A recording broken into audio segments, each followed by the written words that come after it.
Post Bank e tlhophisetsa ho kena tshebetsong. Banka ena e ho tlalewang hore e tla ba banka ya mmuso e se e qadile ho hohela batho le ho ntlafatsa moralo wa motheo.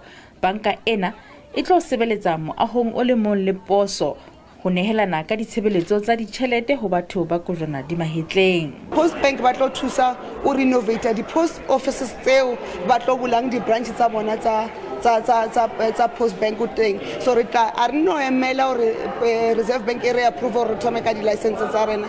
Re tlo thoma ka process hore he re approval re no bula re tsene. That's why gape re khankasha di customer. Ba amohedi ba dithuso tsa ditjhelete tsa SASSA ba re ba thulana le diphephetso ka mehla ha ba tlameha ho amohela tjhelete tsa bona.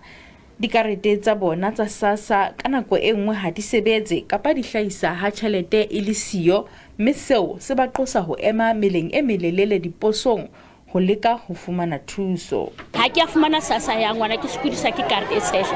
So ha mmuso o ka re thusa bakeng seo fela hobane bonnete ya posong taba e monate bane di-fees tsa teng di tlase. E tlo re thusa haholo hoba le di-line tse telele tsena di ka se tlhole di ba teng.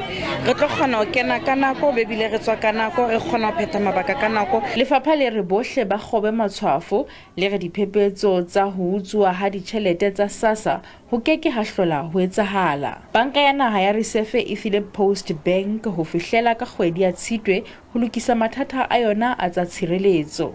Makgala Masiteng, SABC News, Bloemfontein.